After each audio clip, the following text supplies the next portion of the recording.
اليوم هو 18 نوفمبر، واليوم هو ذكرى عيد الاستقلال ديال بلادنا. أن محمدا رسول الله.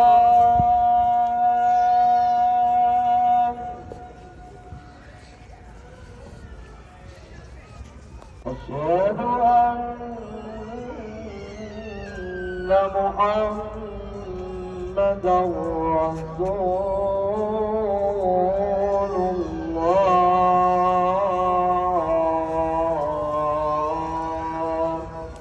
واليوم حنايا في الرباط، وهذا النهار كتب ليا وليكم نشوفوا حوايج زوينه في بلادنا ونشوفوا العاصمه ديال بلادنا.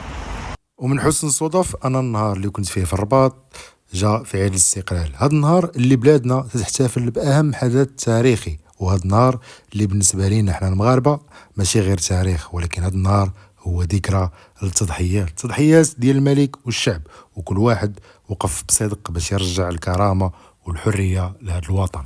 وقبل 70 سنة من هذا النهار، وبالضبط سنة 1955 18 نوفمبر، هذا النهار هو يوم رجوع الملك محمد الخامس رحمة الله عليه من المنفى لأرض الوطن، وأعلن كلمته المشهورة: لقد خرجنا من الجهاد الأصغر إلى الجهاد الأكبر.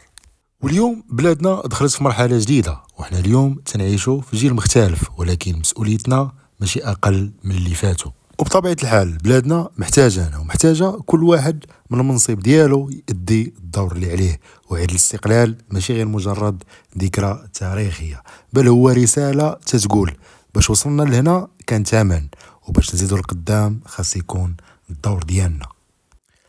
فتحية وتقدير للأرواح اللي ضحات في سبيل هذا الوطن، وتحية نابعة من أبناء بني مطير لكل المغاربة، وعيد الاستقلال مجيد علينا وعليكم إن شاء الله.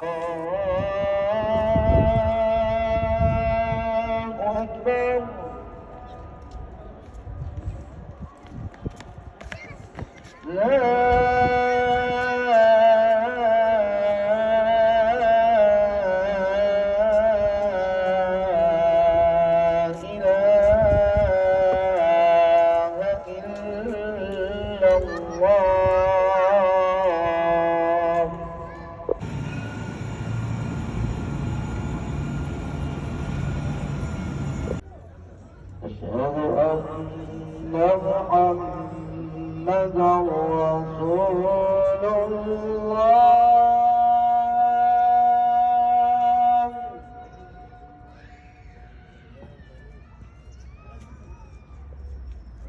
أشهد أن محمدا رسول